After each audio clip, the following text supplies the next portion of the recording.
हर किसी का सपना होता है या तो उसे सरकारी नौकरी मिले या फिर उसे विदेश जाने का मौका मिले, अच्छे अच्छे घर मकान फ्लैट्स ले सके, गाड़ियाँ ले सके। कुछ लोगों का सपना होता है कि इंडिया से बाहर जाकर वहाँ पर पढ़ाई करना होता है, पढ़ाई करने के साथ में वहीं पर सेटल हो जाना। और सबसे बड़ी समस्या ये होती है कि लोग रुपए में कम कमाकर डॉलर में कमाने की कोशिश करते हैं। लेकिन इसी बीच में कुछ लोगों के साथ में तो सक्सेसफुली उनका वीज़ा पासपोर्ट कंप्लीट हो जाता है और वो अपने इंस्टीट्यूट के लिए पहुंच जाते हैं, अपने गंतव्य पर पहुंच जाते हैं जहां पर उनको काम करना होता है। लेकिन कुछ केसेस में ऐसा होता है कि उनके साथ फ्रॉड हो जाता है। फ्रॉड होने पर उन्हें जो है एयरपोर्ट से ही वापस करा दिया जाता है, जिसकी वजह से वो धोखाधड़ी का शिकार हो जाते हैं और उन्हें कई लाख रुपए का चूना भी लग जाता है। ऐसा ही आज की हमारी कहानी में हुआ, जब एक शख्स को एक फर्जी वीज़ा बनाने वाली कंपनी ने वीज़ा प्रोवाइड करा दिया और जैसे ही वो दिल्ली एयरपोर्ट पर पहुंचा तो वहां पर अधिकारियों ने जब इसका वीज़ा चेकिंग करा तो वीज़ा जो है इंग्लैंड का लगा दिया गया था, जबकि उसे जाना ऑस्ट्रेलिया था। ऑस्ट्रेलिया में जाकर स्टडी वीज़ा के तौर पर उसे पढ़ना था, पढ़ने के साथ में उसे नौकरी की तलाश में सेटल भी होना था जिससे कि उसका परिवार भी बच सके। लेकिन इधर इस वीज़ा को पास कराने के लिए घर के जो मुख्य सदस्य होते हैं वो अपना घर गिरवी रख देते हैं, अपनी खेत गिरवी रख देते हैं, जेवरात सोने चांदी के जो भी होते हैं वो भी गिरवी रख देते हैं और साथ में इनके जो गाड़ियाँ होती हैं ट्रैक्टर वगैरह, फोर व्हीलर वगैरह, वो भी गिरवी रख देते हैं। इस वजह से जब उन्हें इस फ्रॉड का पता चलता है तो उनकी पैरों तले ज़मीन खिसक जाती है। नमस्कार, मेरा नाम अमित कुमार, स्वागत करता हूं अपराधपुर के यूट्यूब चैनल पर। आशा करता हूं आप सभी लोग अच्छे होंगे और अपनों का ख्याल रख रहे होंगे। बस इन्हीं आशाओं के साथ में, इन्हीं उम्मीद के साथ में मैं आपके सामने हर रोज़ मुखातिब होता हूं। वैसे ही आज भी मुखातिब हुआ हूं। आज अपनी कहानियों के पिटारे में से नई कहानी को लेकर, हर रोज़ दुख दर्द भरी कहानियाँ सुनकर आपके रोंगटे खड़े हो जाते थे, लेकिन आज हमने सोचा एक ठगी का मामला हमारे सामने आया। हाल फिलहाल में सोशल मीडिया पर भी खूब चर्चित विषय बना रहा और इसी की चर्चा करने के लिए हम आपके सामने मुखातिब हुए हैं। चलो शुरू करते हैं। ये कहानी है उत्तर प्रदेश की। उत्तर प्रदेश का एक ज़िला लगता है पीलीभीत ज़िला। पीलीभीत ज़िला में हूँ, एक गजरौला थाना क्षेत्र पड़ता है और वहीं का एक छोटा सा गांव पड़ता है लालपुर।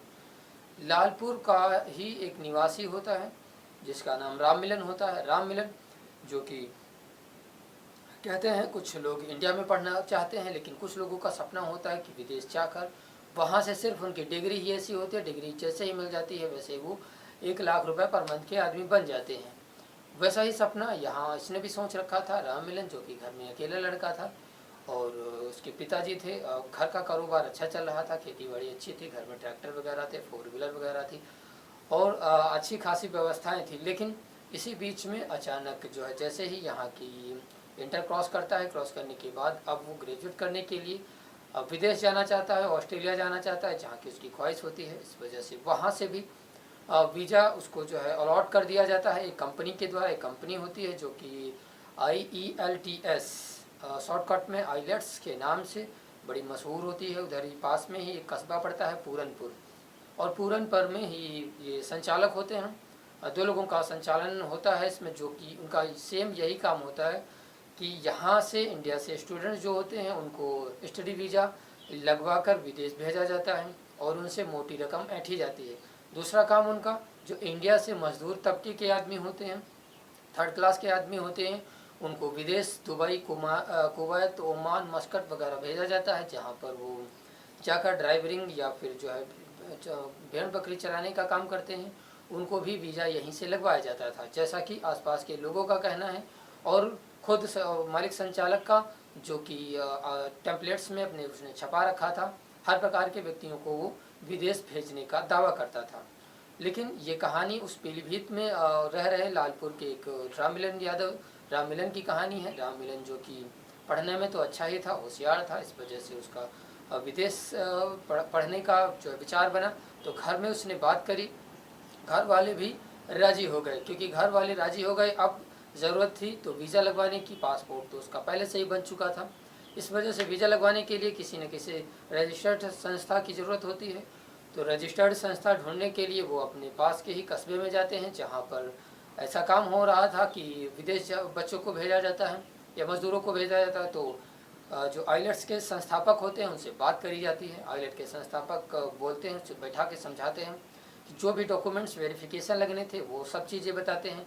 अब पैसे की जब बात आती है तो पैसे में वो बोलते हैं कि 18 से 20 लाख रुपए इसमें खर्चा आएगा आपका, यहाँ से लेकर वीज़ा दिलाने तक, साथ में यहाँ से आपका एयरपोर्ट से टिकट से लेकर वहाँ ऑस्ट्रेलिया में आपको स्कूल में शिफ्ट करने तक, कॉलेज में शिफ्ट करने तक 18 से 20 लाख रुपए खर्चा आएगा।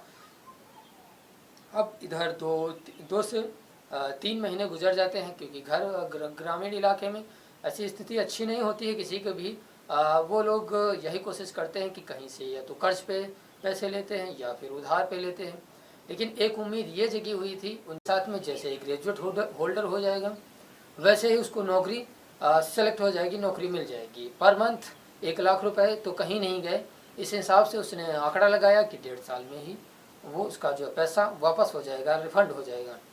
तो इस सब चीज़ों के लिए अब 18 लाख रुपए की ज़रूरत थी। 18 लाख रुपए इकट्ठा करने के लिए राम मिलन के पिताजी दिन रात मेहनत करते हैं। सबसे पहले खेत गिरवी रखते हैं, उससे कुछ पैसा इकट्ठा करते हैं। उसके बाद में जो घर में जेवरात होते हैं सोने चांदी के, हर घर में होते हैं, जो स्त्रियां पहनती हैं, उनको भी वो गिरवी रख देते हैं, उससे भी कुछ पैसा इकट्ठा हो जाता है।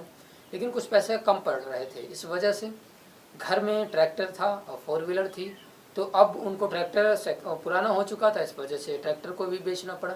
अपने बच्चे की खुशी के लिए, अपने बच्चे की पढ़ाई के लिए एक इंसान, एक पिता कहाँ तक, किस हद तक जा सकता है, इसको जानने के लिए आप इस कहानी को जरूर सुने, जिससे कि आपको आपका भी मनोबल ऐसा लगे और आप भी ठगी से बच सकें।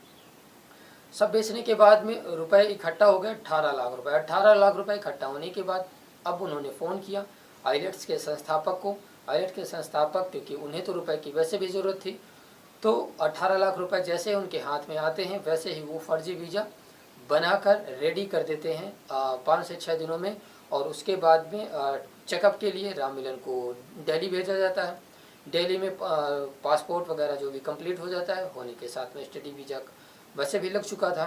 और इस बीच में इनके राम मिलन के हाथ में जो स्टडी वीज़ा होता है उसे थमा दिया जाता है। जैसे ही इसके हाथ में वीज़ा आता है वैसे ही घर वालों की खुशी का ठिकाना नहीं था, क्योंकि उनकी जो ख्वाहिशें थीं, उनकी जो तमन्नाएं थीं, अब जाकर इस वीज़ा के सहारे पूरी होने वाली थीं। विदेश जाकर बच्चा पढ़ने वाला था, पढ़ने के साथ में कुछ न कुछ ऐसा अचीव करने वाला था जिसकी वजह से उनके घर का, उनके परिवार का और आसपास पड़ोस में नाम रोशन होने वाला था। कस्बे में, पूरे टोले में यही खबर थी कि बच्चा पहली बार और पहला बच्चा विदेश जा रहा है, क्योंकि पढ़ने में इतना होशियार बच्चा था। लेकिन उन्हें यह नहीं पता था उनके साथ में फ्रॉड हो जाएगा। इस वजह से घर में सब तैयारियां हो गई। तैयारियां होने के साथ में बैग पैक करा गया। एक दिन ऐसा भी आया जब उनका टिकट का दिन आया, कंफर्म का टिकट का दिन आया, तो जैसे ही वो घर से पीलीभीत से दिल्ली के लिए रवाना होते हैं, क्योंकि दिल्ली से ही मोस्टली जो है फ्लाइट्स मिलती हैं, तो अब चेकिंग का नंबर आता है। वहाँ पर जो अधिकारी होते हैं, आला अधिकारी होते हैं, वहाँ पर पासपोर्ट चेकिंग करी गई तो पासपोर्ट ओके था। लेकिन वीज़ा जब चेक किया गया तो वीज़ा में पता चला कि ये वीज़ा ऑस्ट्रेलिया का ना होकर इंग्लैंड का थमा दिया गया है। और इंग्लैंड में क्योंकि उसने अप्लाई कर नहीं रखा था, इस वजह से वहाँ पर इंग्लैंड जाना उसका कोई फ़ायदा था नहीं। इस वजह से वहाँ से उसे छुपे मुंह वापस आना पड़ा। और अब ये सोच रहा था गांव में हम क्या मुंह दिखाएंगे, लेकिन हिम्मत जुटाकर वापस घर आया। घर आने पर अपने घर वालों के बैठकर सब चीज़ें बताई। बताने के बाद में घर वालों का जो है पूरा माहौल ऐसा गमगीन टाइप का हो गया, क्योंकि 18 लाख रुपए कोई छोटी रकम नहीं होती है। 18 लाख रुपए जैसे उसके डूब गए वैसे ही उसके दिमाग में सनसनी छा गई। और जाकर सबसे पहले गांव में बात करी गई, पंचायत से बात करी गई, ग्राम प्रधान से बात करी गई। ग्राम प्रधान जो है पास के ही, जो कि पूरनपुर का आइलेट संस्थापक था, उसको बुलाया गया। बुलाने के साथ में सब चीज़ें तरजीह कराई गई, लेकिन वहाँ पर भी वो मानने को तैयार नहीं हुआ। वो अपनी ही बोल रहा था, क्योंकि जैसा उसने बोला था वैसा ही बोल रहा था, हमने कर दिया, अब मेरी इसमें कोई गलती है और ना ही मैं इसमें पैसे आपको वापस करूँगा। कोई बात नहीं। इसके बाद राम मिलन फिर सेंटर पर जाता है और वहाँ पर भी जो है थोड़ा उपद्रव मचाता है, लेकिन सेंटर पर जाकर उसे फिर से वापस धमकाया जाता है। उसे धमकी दी जाती है कि अगर अब दोबारा इधर दिखे तो आपको जेल जाना तय है और आपके ऊपर ऐसे ऐसे केस लगा दूंगा कि ज़िंदगी भर आप पढ़ाई का भी पढ़ाई तो छोड़िए, आप पढ़ाई का मुँह भी नहीं देख पाएंगे। इस वजह से परेशान होकर अब लीगल एक्शन लेना था, क्योंकि इन सब चीज़ों से उसका कुछ भला होने वाला था नहीं। 18 लाख रुपए वापस होने वाले थे नहीं। इस वजह से लीगल एक्शन लेने के लिए वो जाता है एसपी के साथ में, एसपी सिटी जो होते हैं, और वहाँ पर जाकर अपनी दलील देता है, अपनी तहरीर देता है। तहरीर देने पर जैसे उसका मामला संज्ञान में आता है, एसपी सिटी थाने को गजरौला थाना जो होता है वहाँ पर आदेश देते हैं और जाकर बोलते हैं कि आइलेट्स के संस्थापक जो हैं उनको जाकर पूरी तफ्तीश की जाए, वहाँ के बारे में पूरी डिटेल निकाली जाए और ठगी का मामला कैसे चल रहा है सब चीज़ें देखी जाएं।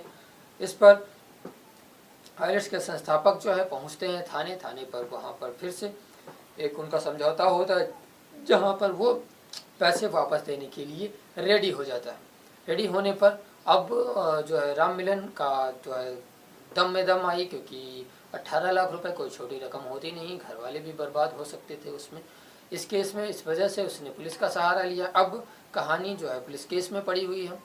ये पैसे कुछ समय मांगा गया है आइलेट्स के संस्थापकों के द्वारा, कब तक ये पैसे वापस होंगे ये चीज़ें वहीं पर निर्भर करेंगी, और हो सके तो पैसे जल्दी से जल्दी वापस हो जाएं।